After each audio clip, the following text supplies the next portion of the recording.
আমার দায়ভার আমি মুক্ত হয়ে গেলাম। আজ থেকে আমি স্বাধীনভাবে আমার রাজনীতি করব। তারেক রহমান সাহেব, goodbye to you, goodbye. Tarique Rahman সাহেব, আপনি প্রচন্ড ভাবে হেরে গেলেন। পিতার হাতে গড়া দলটাকে আপনি অভিভাবকহীন করে দিলেন। আমি জানি রিমোট কন্ট্রোল থেকে আপনি দলটাকে চালাতে পারবেন। আমি জানি আপনার এই স্কাইপের মাধ্যমে দলটাকে চালাতে পারবেন, কিন্তু দলটাকে জনগণ আর বিশ্বাস করবে না। এই দলটার প্রতি জনগণ আর আস্থা রাখবে না। তারা জানে যে তারেক রহমান সাহেব দেশের প্রয়োজনে, জনগণের প্রয়োজনে জীবন দিতে পারে না, যুক্তরাজ্যের নাগরিকত্ব ছাড়তে পারে না। সেই তারেক রহমানের দলের পিছনে মানুষ আর কেউ থাকবে না। আজ থেকে আমি আমার দায়ভার থেকে মুক্ত হয়ে গেলাম। আমি জেনারেল জিয়ার অধীনে চাকরি করেছি, রাজনীতি করেছি বলবো না, চাকরি করেছি। তার প্রতি যারা লয়াল সোলজার ছিল, আমি বিনীতভাবে দাবি করতে পারি আমি ওনাদের এই লয়াল সোলজারদের মধ্যে একজন ক্ষুদ্র সোলজার ছিলাম, অতি ক্ষুদ্র সোলজার। তো তারেক রহমান সাহেব, আপনি আমার স্কুলের মাঠে খেলতে গিয়েছিল বলে একটা উদীয়মান ত্যাগী ঢাকা বিশ্ববিদ্যালয়ের ছাত্র নেতা নাসিরকে আপনি এক্সপেল করেছেন। ধিক তারেক রহমান সাহেব, ধিক আপনাকে। আমি ধিক জানাই আজকে এই মুহূর্তে আপনাকে। আর আজ থেকে আমার আর কোনো বাধ্যবাধকতা নাই। দেশমাতা খালেদা জিয়া নাই, জিয়া রহমান নাই, আমি তাদের বিএনপি করেছি, অন্য কারো বিএনপি করি নাই। আপনার বিএনপি আমি করব না। কিন্তু আপনাকে ধিক জানাচ্ছি, আপনি একটা নিরীহ ছেলেকে, নাসির নামটা লিখে রাখেন, আপনি তাকে আপনি এক্সপেল করেছেন। কেন? সে আমার স্কুলের মাঠে খেলতে গিয়েছিল।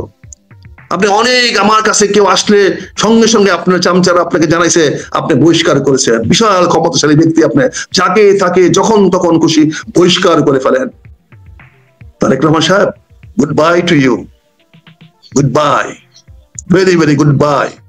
Politics in Bangladesh, Tarique Rahman has no chance. আপনার এই রাজনীতিতে বাংলাদেশে আর কোনো চান্স নাই, কোনো চান্স নাই। যে জীবনে প্রথম থেকে চাঁদাবাজ হিসাবে পরিচিত হয়ে গেছে গা, বিরোধী দলের মানে আসার আগেই প্রথম সরকারের আমলে প্রথম যে ব্যক্তিটি দুর্নীতিবাজ হিসেবে আখ্যায়িত হয়েছে, unfortunately that was Tarique Rahman. কাজে এটা দুর্ভাগ্যজনক। কাজে তারেক রহমান সাহেব, আপনি আমাকে বহিষ্কার করেছেন। শুধু বহিষ্কার করেন নাই, আপনি আমার আদর্শ কেড়ে নিতে চেয়েছেন। আপনি আমাকে দলের লোকের সঙ্গে মিশতে দিতে চান নাই। আজ থেকে আমি আপনার বিরুদ্ধে মুখ খুললাম, আমি কথা বলবো। আপনি জানেন আপনি কি কি জিনিস আমার কাছে আছে, আপনি জানেন কোন কোন চরিত্র হননের খবর আমার কাছে আপনার আছে। আপনি জানেন আমি লিখিতভাবে আপনাকে কি রিপোর্ট দিয়েছিলাম যে আপনার বিরুদ্ধে এই অভিযোগগুলো আছে। আমি সেই মেজর আক্তার যে আপনার বিরুদ্ধে আপনার কাছে লিখিত 3 পৃষ্ঠা রিপোর্ট দিয়েছিলাম। মনে আছে তারেক রহমান সাহেব? নিশ্চয়ই মনে থাকার কথা। আপনি উত্তরে খালি বলেছিলেন, আঙ্কেল এগুলা মানুষে বলবে, এগুলো নিয়ে আপনার মাথা ঘামালেন না। বুঝতে পারছেন? ভুলে যান না। আজকে তারেক রহমান সাহেব, আপনি ভারতকে বাধা দিচ্ছেন, আমেরিকাকে বাধা দিচ্ছেন, একবার নিচের দিকে তাকাচ্ছেন, নিজের দিকে তাকাচ্ছেন। আমাদেরকে এত ভয় দেখাও না। আমি তো আজকে স্পষ্ট বলে দিলাম, জানাই দিলাম, আমাকে অ্যারেস্ট করতে আসেন, যে কোনো মুহূর্তে অ্যারেস্ট করতে আসেন। I'll fight till I die. কিন্তু অ্যারেস্ট হবো না, আদালতে যাব না, কাঠগড়ায় গিয়ে আমি দাঁড়াবো না। আমি মৃত্যুকে বরণ করে নেব, কিন্তু আসামির কাঠগড়ায় দাঁড়াবো না। আজকে নতুন যুদ্ধ আমাদের শুরু, নতুন ফ্রন্ট আজকে থেকে খুলে গেল।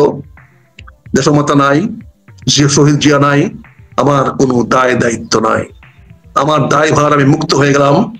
আজ থেকে আমি স্বাধীনভাবে আমার রাজনীতি করব, দেশ নিয়ে ভাববো, জনগণকে নিয়ে ভাববো, দেশ ও জনগণের কল্যাণে কাজ করব। তাতে যদি আমার মৃত্যু হয়, আলহামদুলিল্লাহ, আল্লাহর কাছে অশেষ অশেষ শুকরিয়া। কারণ মৃত্যুর জন্য তো পৃথিবীতে আমি আসছি। আমি রিটায়ার করার পরে 6 মাসের মাথায় আমি দলে অংশগ্রহণ করেছি। 91 নির্বাচনে আমি অংশগ্রহণ করেছি। আল্লাহর অশেষ রহমতে আমি সেই দল থেকে মনোনীত হয়েছি, নির্বাচিত হয়েছি। সেদিন থেকে দেশমাতা খালেদা জিয়ার সঙ্গে আমি আছি। একটা দিনের জন্য, এক মুহূর্তের জন্য ওনার পা ছাড়ি নাই। অনেকে হয়তো বলবেন যে আমি ওনার কথা শুনি নাই। আসলে এই কথাটা সঠিক না। আমি অনেক কথা বলেছি যারা একটাও ওনাকে উষ্মা প্রকাশ করে নাই। কিন্তু ওনাকে অন্যেরা লাগিয়েছে। আমার বিরুদ্ধে অনেক লোক ছিল, অনেক লোক চেষ্টা করেছে আমাকে ফাঁসানোর জন্য, এমনকি সংসদ থেকে বের করে দেওয়ার জন্য। দেশমাতা খালেদা জিয়ার কারণে কেউ পারে না। আমাকে যে বারবার বহিষ্কার হয়েছে, প্রতিবারই বলছে যে আমি তোমাকে কি করবো, পুরা স্থায়ী কমিটি তোমার বিরুদ্ধে বহিষ্কার দিতে বলে। আমি তোমাকে দিচ্ছি, বহিষ্কার করছি, যাও তুমি কাজ করো, যাও বহিষ্কার আছে, আবার সময় আসলে এই বহিষ্কার দেখবো আমি। উনি তো বলে নাই আমার পার্টিতে আইসো না, অফিসে আইসো না, আমার সঙ্গে দেখা করো না, আমি তো বহিষ্কার। উনি তো বলে নাই। আমরা 15 বছর আগে আমরা যখন আলোচনা করেছি বিভিন্ন দেশের সঙ্গে, এই ভারতের সঙ্গে, আমেরিকার সঙ্গে, ইংল্যান্ডের সঙ্গে, ইউ কান্ট্রির সঙ্গে, এমনকি সৌদি অ্যাম্বাসেডারের সঙ্গে, তারা শুধু একটা কথাই বলতো, তোমরা কি উনার বাইরে কোন নেতা পাও না? এর বাইরে কি কোন নেতা তোমাদের মধ্যে নাই? Why don't you try for it? Why don't you find out someone? তোমরা কেন চেষ্টা করো না? কাউকে নিয়ে আসো। এই ছেলেকে আমরা কি করে মানাবো যার ব্যক্তিগত এত চরিত্র তার নিচু? আপনি এত বড় নিষ্ঠুর, দেশমাতার খালেদা জিয়ার প্রতি আপনার কোন সম্মান নাই, তার কোনো আত্মমর্যাদা নাই। আরে মানুষ তো মারা যাবে, এমনি মারা যাবে, কেন আপনি বলছেন না ওনার ভেন্টিলেটর খুলে নেওয়া হোক? আপনি তো সন্তান, এই অধিকারটা আপনার, আর কারো অধিকার নাই। আর কারো কথায় ডাক্তার কোনোদিন ভেন্টিলেটর খুলতে পারবে না, তাহলে তারা মার্ডার কেসের আসামি হয়ে যাবে। যে ভেন্টিলেটর পড়ানো হয়েছিল দেশমাতা খালেদা জিয়ার নাকে মুখে, সেই ভেন্টিলেটর খোলার ক্ষমতার কারো নাই, একমাত্র নিকট আত্মীয় বা পুত্র সন্তান ছাড়া বা কন্যা সন্তান ছাড়া। কিন্তু উনার তো আপনি ছাড়া আর কেউ নাই, একমাত্র আপনি পুত্র সন্তান জনাব তারেক রহমান। আমি দেখেছি বিচৌধুরী বেলায় উনি মৃত্যুর শেষ 7 দিন বলেছে আমাকে চিকিৎসা করাবা না, কোনো ইনশান দিবা না, কোনো স্যালাইন দিবা না, তোমরা আমাকে, আমি আস্তে আস্তে কমার দিকে চলে যাচ্ছি, আমি যে কোনো সময় কমায় চলে যাব, আমাকে তোমরা হাসপাতালে নিবা না, আমাকে তোমরা কোনো ওষুধ দিবা না, কোনো স্যালাইন দিবা না, পারলে আমার পাশে কোরআন তেলাওয়াত করো বা রবীন্দ্রসঙ্গীত শোনায়ও, কিন্তু আমাকে তোমরা ডাক্তার দেখায়ও না, আর ইঞ্জেকশন দিও না, আমার কাছে স্যালাইন পুশ করো না, কারণ তোমরা আমাকে বাঁচায় রাখতে পারবে না। আমি যে কোনো সময় কমায় চলে যেতে পারি, আমার জীবনের, এটা আমার কথা না, বি চৌধুরী ফ্যামিলিকে জিজ্ঞাসা করেন, তাদের ছেলে মেয়েকে জিজ্ঞাসা করেন। বি চৌধুরীর মতো একটা মানুষ এরকম ব্রেভলি মারা যেতে পারে, সাহস সঙ্গে মারা যেতে পারে। আজকে দেশমাতা খালেদা জিয়াকে আপনি সেই ব্রেভনেসটা দেখাতে দিলেন না, সেই সাহসটা দেখা দিলেন না, ওনাকে বলতে দিলেন না তোমরা আমার চিকিৎসা বন্ধ করো, আমার ছেলে আছে, আমার বাস আশা আছে, আমার ছেলে রাজনীতি করবে, দেশ দেখবে, সব দেখবে, আমাকে যেতে দাও। কিন্তু আপনি সেইটাও তাকে ওনাকে দেন নাই, সেইটুকু আপনার করতে দেন নাই মিস্টার তারেক রহমান। আপনি বিএনপির দুর্দণ্ড ভারপ্রাপ্ত চেয়ারম্যান, আপনি দুর্ব্যবহার করেন না এমন কোন স্থায়ী কমিটির সদস্য নাই, আপনি দুর্ব্যবহার করেন না এমন কোন বিএনপির নেতা নাই। আপনি কতগুলো চাটুকার, কতগুলো স্যাডিস্ট, কতগুলো হোমো নিয়ে আপনি চলেন, যারা সবগুলো স্যাডিস্ট, যারা সবগুলা হোমোসাইকোলজিতে বিশ্বাস করে, তাদেরকে নিয়ে আপনি চলেন। আজকের এই দুর্দিনে বলছি এগুলা দেশমাতা খালেদা জিয়া থাকা অবস্থায় বলছি, এই জন্য মৃত্যুর পরে তো বলতে পারবো না, বাট মৃত্যুর পরে আপনার সঙ্গে আমার যুদ্ধ শুরু হবে। দেশমাতা খালেদা জিয়ার মৃত্যুর পরে আমি আপনাকে আমার অন্যতম প্রতিপক্ষ হিসাবে, আমি আপনার প্রতিপক্ষ হিসাবে দাঁড় করাবো, আমি দাঁড়াবো, তারা বাংলাদেশের ঘরে ঘরে যাবো, বিএনপি থেকে ধ্বংস করার পিছনে কে আছে। কি সুন্দর সরকারকে সুযোগ দিলেন, যেখানে ফেব্রুয়ারিতে নির্বাচন হতে যাচ্ছিল, নির্বাচনটা হয়ে যাবে, দেশমাতা খালেদা জিয়া মারা গেলে সারা বাংলাদেশে বিএনপির পক্ষে জোয়ার তৈরি হতো। আজকে আপনি এই 7 দিনের নাটক করে আপনি সরকারকে এমন একটা অবস্থা দিলেন, সরকার এখন ফেব্রুয়ারি নির্বাচন দেওয়ার কোনো প্রয়োজন মনে করবে না, সরকার এখন ফেব্রুয়ারিতে প্রয়োজন মনে করবে না।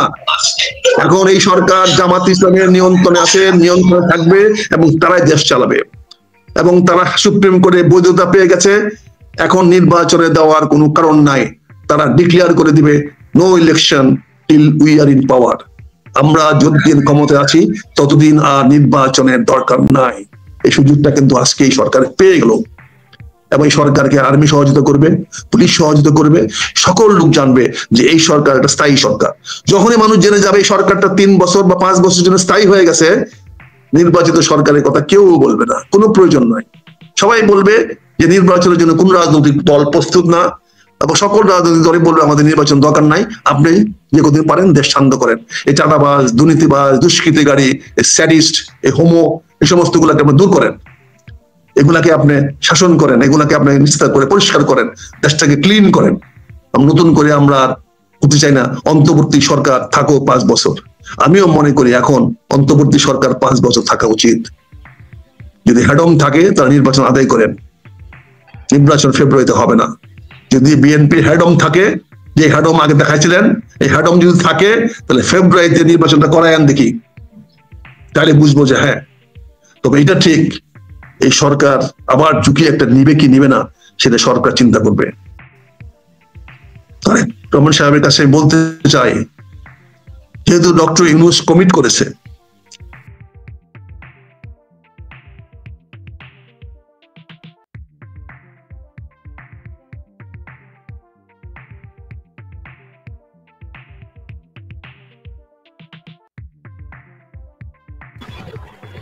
ওনারা হয়তো আগামী 2, 3, 5 বছর ক্ষমতায় থাকার স্বাস্থ্যগত অবস্থা থাকবে কিনা জানি না।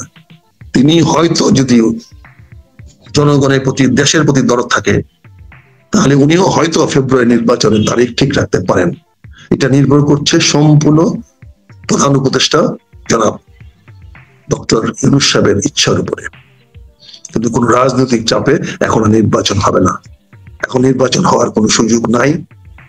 বা সে নির্বাচন যদি হয় সেটা হবে গ্রেটনেস অফ ডক্টর ইউনূস, ওনার মহানুভবতা, ওনার উদারতা, গণতন্ত্রের প্রতি ওনার শ্রদ্ধাবোধ, দেশের জনগণের প্রতি ওনার কমিটমেন্ট, এইগুলাই নির্ভর করবে নির্বাচনটা ফেব্রুয়ারি মাসে হবে কি হবে না। কোন রাজনৈতিক দলের চাপে আর ফেব্রুয়ারিতে নির্বাচন হবে না।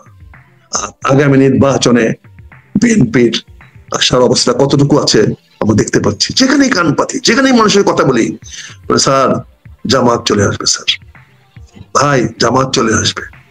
আক্তার, তোমরা জানো না তোমরা কি করতেছো, জামাত কিন্তু অনেক আগায় গেছে। এটা আজকে জনশ্রুতি হয়ে গেছে, গণমানুষের মধ্যে সে কথা হচ্ছে। জামাত আজকে রিফর্ম করতেছে, পরিবর্তন করতেছে। তারা 8টি ইসলামিক দল নিয়ে তারা একটি মধ্যপন্থী ইসলামিক দল হওয়ার চেষ্টা করছে। তারা এখানে ফান্ডামেন্টালস দিয়ে সরাইয়া দিচ্ছে। তারা এখন আর জঙ্গি রূপ ধারণ করছে না। তারা এখন মাঠে ময়দানে জনগণের সামনে রাজনৈতিক ভাষায় বক্তব্য দিচ্ছেন। এখন তারা ক্যাডার পলিটিক্স না, এখন তারা সাংগঠনিক পলিটিক্স করার চেষ্টা করছেন। ওনারা 8 দলীয় ঐক্য জোট করে তৈরি করে ওনারা জনগণের দাঁড়ে দাঁড়ে যাচ্ছেন। ওনারা সবার সঙ্গে আসন শেয়ার করছেন, কোনো লোভ দেখাচ্ছেন না, অন্যের উপর চাপ দিচ্ছেন না, এইটা দিব ওইটা দিব না, এটা রাখবো ওইটা রাখবো না। তারা অনেক বেশি উদার, অনেক বেশি মানবিক, অনেক বেশি সামাজিক ভাবে তারা প্রতিষ্ঠিত, ব্যবসায়ী প্রতিষ্ঠিত, শিক্ষা দীক্ষায় তারা অনেক উচ্চমানের। জামাতের প্রথম সারির অন্তত 5,000 নেতা আছে যারা বাংলাদেশের সবচেয়ে বড় ধনীদের মধ্যে অন্যতম। যদি 5,500 ধনী ধরা হয় বাংলাদেশের টপ র্যাঙ্কিং, তার মধ্যে 5,000-ই হবে জামাতের। যদি আপনি 5,500 শিক্ষিত উচ্চ শিক্ষিত লোক ধরেন, তাহলে হয়তো প্রথম 4 থেকে 5,000 হবে এই জামাতের শিক্ষিত লোক, উচ্চ শিক্ষিত লোক। ডাক্তার বলেন, লয়ার বলেন, দেখেন জামাতের লয়াররা সংসদে উচ্চ আদালতে কিভাবে কথা বলছে এখন, কত প্রাঞ্জল ভাষায়, কত বলিষ্ঠ ভাবে বক্তব্য দিচ্ছেন। প্রতিদিন তাদের কথা দেখেন, আর বিএনপির লয়ারদের কথা দেখেন, মেও মেও মেও মেও করে লয়াররা বলে। আর জামাতের আইনবিদরা কি শক্তিশালী ভাবে কথা বলে, তার টোনটা কি, টোনই তো বুঝতে পারেন একটা মানুষের মনোবল কতটুকু শক্ত, আপনি দেখেন। আর সেখানে বিএনপি যে নেতারা কথা বলে, উকিলরা কথা বলে, দেখেন। কাজেই পুনিয়া, তুমি আমাকে 25 মিনিট বলেছিল, 31 মিনিট হয়ে গেছে, তুমি কোথায় যাবে ট্রাই করি। তো আমি বলতে চাই পরিশেষে বলতে চাই, আগামী শুক্রবার সকালবেলা হয়তো দেশমাতা খালেদা জিয়া হেলিকপ্টারে চড়বেন। চড়ে কোথায় যাবেন আমি জানি না, তবে উনি কালকে সকালে হেলিকপ্টারে চড়বেন। এটা প্রায় সত্যের পথে। আমি সম্ভাবনার কথা বলছি, আমি সম্ভাবনা কোনো গুজব নয়, সম্ভাবনা কোনো মিথ্যা জিনিস নয়। আজকে যদি কেউ সম্ভাবনার কথা বলে সেটা গুজব না। এই যে একটা মর্তুজা সাহেব বলে একজন লোক আছে, যে ওয়াশিংটনে আছেন, উনি প্রেস অ্যাটাচি, উনি নিজেকে প্রেস মিনিস্টার বলেন, কিন্তু আবার উনি বলেন উনি সিনিয়র সেক্রেটারির স্কেলের। সিনিয়র সেক্রেটারি স্কেল হইলে তাহলে রাষ্ট্রদূত কোন স্কেলের? রাষ্ট্রদূত নিজেই তো সচিব, সিনিয়র সচিব না, সেখানে কি করে তার চেয়ে সিনিয়র তার প্রেস অ্যাটাচি থাকে, এগুলো বলে বেড়ায়, আবার নিজের চিঠিও দেয়, শুনছি দরখাস্ত পাঠায়, আবার বলে আমাদেরকে আবার হুমকিও দেয়, হামকিও দেয়, বুঝছেন না, এবং সরকারকে নির্দেশ দেয় আমাদের বিরুদ্ধে কোনো ব্যবস্থা না হয়। বেচারা কি বলে আমাদের পান্না 3 মাস জেল খাটছে, আমার সঙ্গে একটা ইন্টারভিউ করলো, আমি কালকে কথা বললাম পরশুদিন, ওটা 5 লক্ষ ছাড়াই গেছে, 5 লক্ষের বেশি মানুষ দেখছে, আমরা গত রাত্রে 12টা পর্যন্ত দেখেছি, এটা আজকে নাই, অনলাইনে নাই। ডক্টর ইউনূস সাহেব, আপনারা বলছেন যে কোনো বাধা দিবেন না, কাউকে কোনো কিছু বলতে বাধা দিবেন না, তাহলে পান্নার এই প্রোগ্রামটা ইউটিউবে নাই কেন? কার নির্দেশে কেন পান্না আজকে বাধ্য হয়েছে? পান্নার ফ্যামিলি তাকে বলতেছে তোমার এত রিস্ক নেওয়া দরকার নাই, একবার তো জেল কাটছো, আর খাটার দরকার নাই।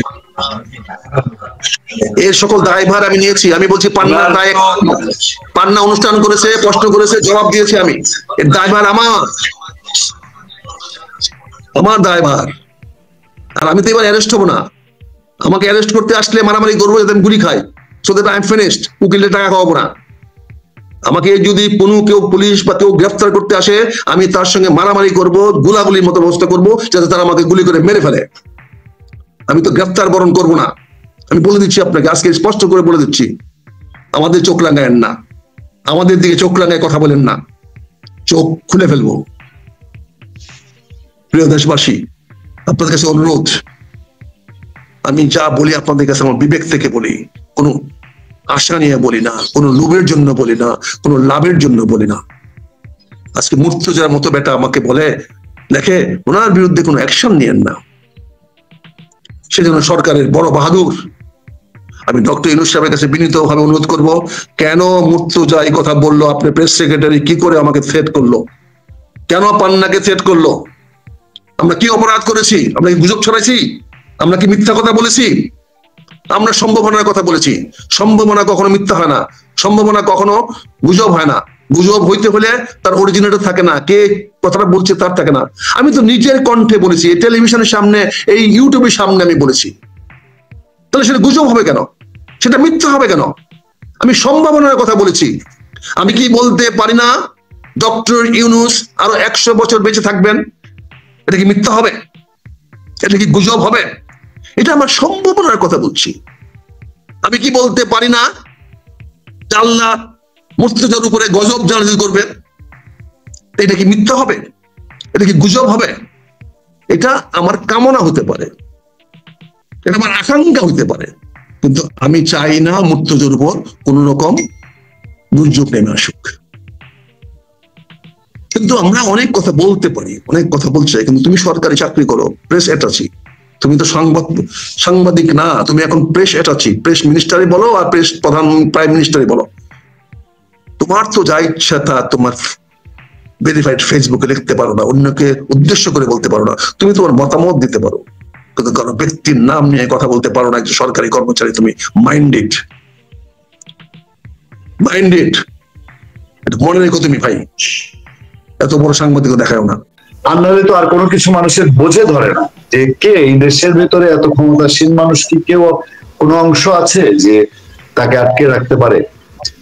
অবশ্যই এটা মানুষের জানার আগ্রহ থাকবে, আগ্রহ থাকার মধ্যে তো কোনো অন্যায় নাই, কারণ উনি শুধু তো তারেক রহমান বিএনপি চেয়ারপারসনের ছেলে না, ওনার আলাদা আরেকটা এখন স্বতন্ত্র অবস্থান আছে। মেজর আখতারুজ্জামান রঞ্জন, আপনার বিশ্লেষণ আশা করছি। ধন্যবাদ পুনিয়া, ধন্যবাদ। আসসালামু আলাইকুম, ধন্যবাদ তোমার দর্শক শ্রোতাদেরকে। আসসালামু আলাইকুম, যে যেখানে আছেন দেশমাতা খালেদা জিয়ার জন্য দোয়া করবেন। এখন দোয়াটা আরো গোলাপের জন্য করবেন না আত্মার মাগফিরাত কামনা করবেন, এটা আমি এখন স্পষ্ট করে বলতে পারছি না।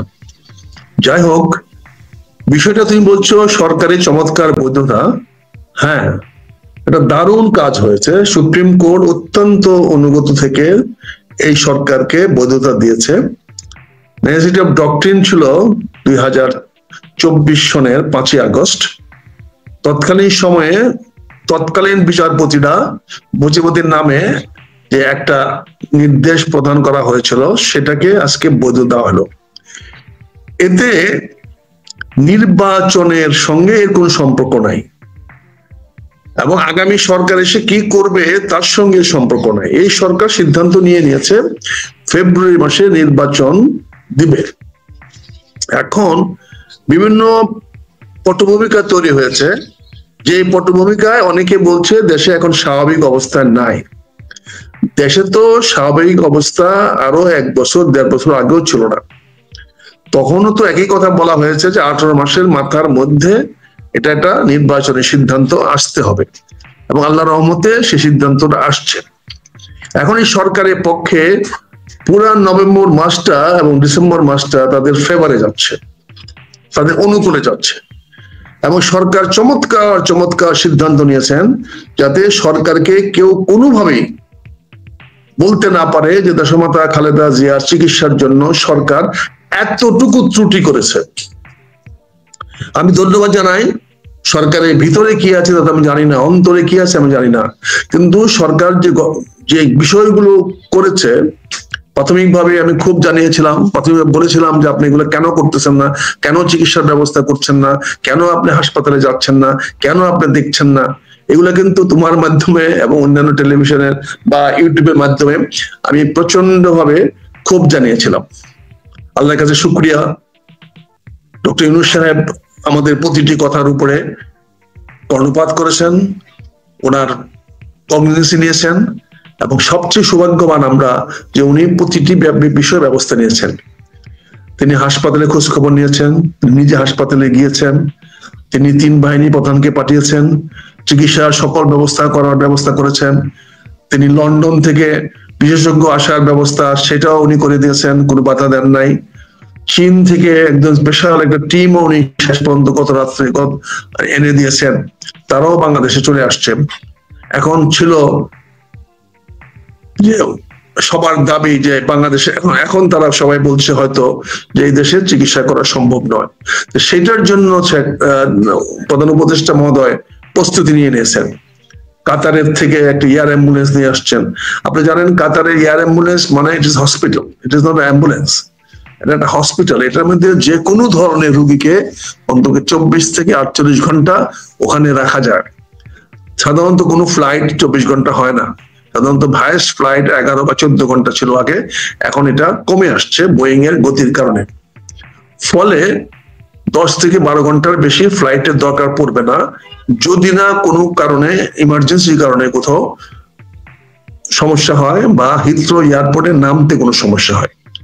না হলে এই প্লেন একদম এবার কেয়ার হাসপাতালে যেরকম আছে ঠিক এরকম ভাবেই ওনাকে নিয়ে যাওয়া হবে, এবং ওনার বেডটা সহই হয়তো হেলিকপ্টারে করে, যেটা আপনার মহড়া দেখছেন হেলিকপ্টারে, আজকে বিভিন্ন পত্রপত্রিকা দেখতেছি, বিভিন্ন ইন্টারনেট মিডিয়া দেখতেছি মহড়া করা হচ্ছে, সেখানে সেই মহড়াটি করা হচ্ছে যে পুরা ওনার বিছানাটা অক্সিজেন সহ, ভেন্টিলেটর সহ, যাবতীয় সরঞ্জাম সহ সেটা ওখানে নিয়ে যাওয়া যায় কিনা, এবং নিয়ে যাওয়ার পরে ওনাকে সেটা হবে। কিন্তু একটা বড় রিস্ক থেকে যাবে, ওনাকে হেলিকপ্টার থেকে স্থানান্তর করবেন কিভাবে। এখানে যে সিজার লিফট গুলো আছে, সেই সিজার লিফট গুলা দিয়ে ওনাকে শিফট করাইতে হবে, তাহলে সেটা তো কার্গোতে নিতে হবে। সিজার লিফট তো কার্গো প্লেনের জন্য বা কার্গো সেকশনের জন্য, যেখান থেকে সিজার লিফট দিয়ে মালামাল ঢুকানো হয়, কিন্তু প্যাসেঞ্জার কেবিনে ওনাকে কেমনে ঢুকাবেন আমি জানি না, সে ব্যবস্থাটা আছে কিনা। তো আমি যতটুকু বোয়িং প্লেন বা সম্বন্ধে যতটুকু আমার ক্ষুদ্র জ্ঞান আছে, আমি সেটা বুঝি যে প্যাসেঞ্জার লাউঞ্জ, প্যাসেঞ্জার যে কেবিনটা বা যেখানে অ্যাম্বুলেন্সটা হিসাবে গণ্য করা হচ্ছে, ওখানে যাওয়ার জন্য শুধু একটি গেটওয়ে আছে। আপনারা দেখেন যে গেটওয়ের মধ্যে একটা ওয়াকওয়ে লাগায় দেওয়া হয়, সেই ওয়াকওয়ে দিয়ে উনি গেটের ভিতরে ঢুকে যান। সেটা দিয়ে তো একটা full stretcher with all this facilities, সেটা কারণ ওনাকে কোনো অবস্থাতে ডিটাচ করা যাবে না, কোনো অবস্থাতে অক্সিজেন বন্ধ করা যাবে না, কোনো অবস্থায় ভেন্টিলেটর বন্ধ করা যাবে না, কোনো অবস্থাতেই কোনো কিছু ডিসকানেক্ট করা যাবে না, লিভার ফাংশনের ব্যবস্থা ডিসকানেক্ট করা যাবে না, কিডনির ডায়ালিসিস বন্ধ করা যাবে না, তাহলে উনাকে ওই কোন কিভাবে সিজার লিফট যেটাকে বলা হয়, যেটা দিয়ে কার্গোতে মাল উঠানো নামা হয়, তাহলে ওনাকে কিভাবে নেবেন? আমি জানি না ওই এয়ারক্রাফটের পিছনে কোনো কার্গো ডাইরেক্ট কোনো কার্গো শিপের এয়ারের মতো বিমানের মতো কোনো কার্গো পিছনে ঢুকানোর ব্যবস্থা আছে কিনা আমি জানি না, এটা আমার অজ্ঞাত হতে পারে। অথবা পাইলটের ককপিটটাকে উপরে উঠানোর ব্যবস্থা আছে কিনা, হয়তো থাকতে পারে, ককপিটটাকে পুরাটা উঠায় দিতে পারে, তখন ককপিটের যে টপ ক্যাবিনটা এটা উপরে উঠে যাবে, তখন এটা ওয়াকওয়ে হবে, প্যাসেজ হবে, হয়তো ওই প্যাসেজ দিয়েও নিতে পারেন, এটা আমি জানি না। তবে এখানে একটা ঝুঁকির কথাটা আমি বললাম, এই ঝুঁকিটা অবশ্যই মনে হয় যারা অভিজ্ঞ লোকেরা আছেন তারা সেটা দেখবেন। তাহলে কি আমরা কি দেখতে পাচ্ছি? দেখতে পেলাম সরকার কোন he did not keep any stone unturned, যেটাকে আমরা বলি, উনি একটি পাথর কণাকেও উল্টায় দেখেছেন, যে এমন কোনো কিছুই উনি বাদ দেখেন নাই। উনি আপ্রাণ চেষ্টা করেছেন, সরকার আপ্রাণ চেষ্টা করেছে, সরকারের মধ্যে থেকে কোন রকম ভুল নাই। আমিও বলছি, সরকার দালালি করেই বলছি, যে অ্যাজ অন টুডে এবং আফটার 27 নভেম্বর থেকে নিয়ে আজ পর্যন্ত প্রধান উপদেষ্টা হাসপাতালে যাওয়ার থেকে নিয়ে এখন পর্যন্ত যে ব্যবস্থাগুলো নিয়েছেন, বক্তব্যগুলো দিয়েছেন, যেভাবে প্রম্পটলি অ্যাকশন করেছেন, এটার জন্য আমি সরকারকে আমার অন্তঃস্থল থেকে আন্তরিক ধন্যবাদ জানাচ্ছি। তারেক রহমানকে নিয়ে আসার জন্য তারা যে প্রচেষ্টা আছে, আমি পরে আসতে চাই এই বিষয়টা নিয়ে। কাজে দেশমাতা খালেদা জিয়া সুচিকিৎসার জন্য যা কিছু করার দরকার বাংলাদেশে ওনারা করেছেন। ডাক্তার বিদেশ থেকে আনিয়েছেন, চায়নার থেকে আনিয়েছেন, অত্যন্ত উচ্চমানের বিশেষজ্ঞ আনিয়েছেন, যিনি আগেও দেশমাতা খালেদা জিয়ার চিকিৎসা করেছিলেন, আনিয়েছেন। অর্থাৎ দেশে চিকিৎসার কোনো ত্রুটি তারা করেন নাই। কিন্তু যে কোনো কারণে হোক দেশমাতা খালেদা জিয়া কোনো পজিটিভ অ্যাকশন তারা দেখতে পাচ্ছিল না, ফলে তারা এখন শেষমেশ ওনাকে বিদেশে পাঠানোর পরিকল্পনা করেছে, সিদ্ধান্ত নিয়েছে কিন্তু বলে নাই। তারা কিন্তু এখনো বলছে পরিকল্পনা নিয়েছে, এবং কালকে ওনাকে 14 জন সহ কালকে এটা পাঠানোর ব্যবস্থা করবেন। কালকে শুক্রবার পাঠানোর ব্যবস্থা করবেন। শুক্রবারটাকে নিয়ে আমরা আগেও বলেছিলাম যে শুক্রবারে কিছু একটা হতে পারে, শুক্রবারে কালকে পাঠাবেন, সেই জন্য ওনারা পরিকল্পনা নিয়েছেন। আমি যেটা নিউজের যেটা দেখতেছি সেখানে দেখলাম যে রওনা হতে পারেন এবং পরিকল্পনা নিয়েছেন, অর্থাৎ সিদ্ধান্ত এখনো হয় নাই বলে আমরা বুঝতে পারি। ওনাকে যে পাঠাবেন সে সিদ্ধান্ত হয় নাই। হয়তো এমনও হতে পারে যে পরিকল্পনা নিয়েছেন বলেই হয়তো বলতে পারেন যে আপনারা কাতারিয়ারকে রিকোয়েস্ট করতে পারেন, কাতারের আমিরকে, যে আপনি অনুগ্রহ করে পাঠিয়ে দেন, আমরা শেষ মুহূর্তেও যদি সিদ্ধান্ত নিতে পারি তাহলে আমরা যেন আমাদের পাশে এই অ্যাম্বুলেন্সটি থাকে।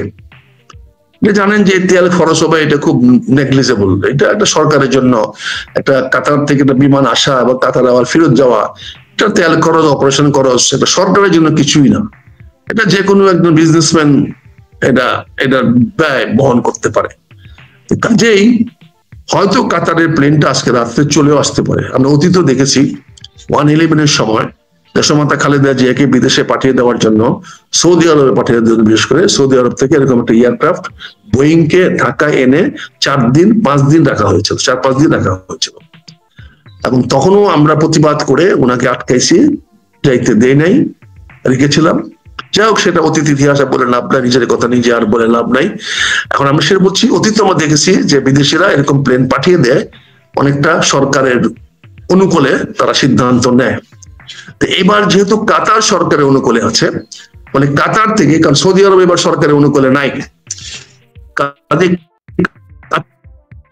থেকে যেহেতু সরকার অনুকূলে আছে, সেজন্য কাতার সরকার, কাতারের আমির অত্যন্ত দয়া পরবশ হয়ে উনি একটি এয়ার অ্যাম্বুলেন্স পাঠিয়ে দিয়েছেন। আমি ওনাকে কৃতজ্ঞতা জানাচ্ছি, ধন্যবাদ জানাচ্ছি বাংলাদেশের মানুষের পক্ষ থেকে, আমার পক্ষ থেকে, এবং কাতারের আমিরকে এবং কাতারবাসীকে সবাইকে আমাদের আন্তরিক অভিনন্দন এবং ধন্যবাদ যে আপনারা আমাদের জন্য এই কাজটা করেছেন। হায়াত আল্লাহর হাতে, জন্ম যেমন আল্লাহর ইচ্ছে ছাড়া হবে, খুশি কথাটা ঠিক না, আল্লাহ যখন যাকে চাইবেন তাকে আল্লাহর কাছে নিয়ে যেতে পারেন এবং নিয়ে যাবেন, এটাই আমাদের শিক্ষা, আমরা কোরআন থেকে এটা শিক্ষা পেয়েছি। কাজেই দেশমাতা খালেদা জিয়া বেঁচে আছেন কিনা, কদিন থাকবেন, কবে ওনার ইন্তেকাল হবে, এটা সবকিছু নির্ভর করছে পরম করুণাময় আল্লাহ তাআলার উপরে। সেখানে আমাদের কারো কোনো হাত নাই। আমরা এটাকে অনেক হয়তো নাটক করতে পারি, অনেক কিছু এদিক সেদিক ঘুরাই দিতে পারি, কিন্তু যখন তারা নির্ধারিত সময় আসবে তখন এটা সবই জানা যাবে।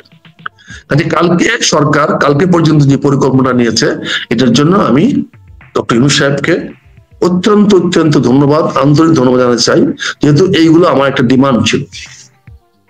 আমি আপনার এই মিডিয়ার মাধ্যমে আমি বলেছি উনি কেন হাসপাতালে আসতেছেন, উনি আসলে কি হতো, উনি আসলে রাষ্ট্রটা কিভাবে ওনার পক্ষে কাজ করতো, এটাই তো প্রমাণ হলো। উনি আসার পরে দেখেন কিভাবে কত প্রম্পট অ্যাকশন হয়েছে। এখন কথায় কথা হেলিকপ্টার চলে যাচ্ছে, এমন সেনাবাহিনীও পুরা এখন বলতে পারবে যে এই সরকারের প্রতি আমরা পূর্ণ সহযোগিতা করেছি। দেশমাতা খালেদা জিয়ার জীবন রক্ষা করার জন্য সরকারের আহ্বানে আমরাও কোনো ত্রুটি করি নাই, আমরাও আমাদের যথাসাধ্য চেষ্টা করেছি। আমি সেই জন্য সশস্ত্র বাহিনী তথা সেনাবাহিনীকেও ধন্যবাদ জানাতে চাই, শুকরিয়া আদায় করতে চাই, এবং সেই সঙ্গে আগামী দিনে জনগণের পাশে উনারা থাকবেন সেটাও আমি প্রত্যাশা করতে চাই। এবার আসি তারেক রহমানের বিষয়টা। তারেক রহমানের বাধার ব্যাপারটা ভারত আমেরিকাকে অনর্থক দোষারোপ করো না ভাই। ভারত আমেরিকার এখানে কোনো হাত নাই, কোনো আগ্রহ নাই, কোনো রকম স্বার্থ নাই তারেক রহমান দেশে আসলো কি আসলো না। এটা তারেক রহমানের চরম ব্যর্থতা সিদ্ধান্ত নেওয়ার, তিনি সিদ্ধান্ত নিতে পারলেন না, এটা তারেক রহমানের রাজনৈতিক ব্যক্তিগত ব্যর্থতা। কারণ আপনারা অসন্তুষ্ট হবেন আমার প্রতি, এখানে অন্য কোনো সমস্যা নাই, সম্পূর্ণ সমস্যাটা ওনার ব্যক্তিগত। উনি ব্যক্তিগতভাবে উনি ঝুঁকি নিতে চাইলেন না, ঝুঁকি নিলেন না, উনি কোনো অবস্থাতেই উনি বাংলাদেশে আসার ঝুঁকি নিচ্ছেন না।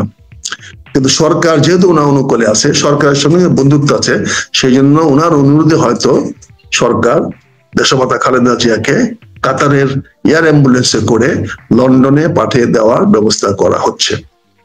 সেখানে কোথায় চিকিৎসা হবে, কোন হাসপাতালে ভর্তি করবে, এটা কিন্তু আমরা এখনো জানি না। এবং সেখানে ওনাকে সেরকম কাতারে লন্ডনে এয়ারপোর্টে এরকম স্পেশাল ব্যবস্থা করে নামানো হবে কিনা এটাও আমরা জানি না। তবে তারেক রহমান সাহেব, sorry uncle, you lost the battle, আপনি হেরে গেলেন।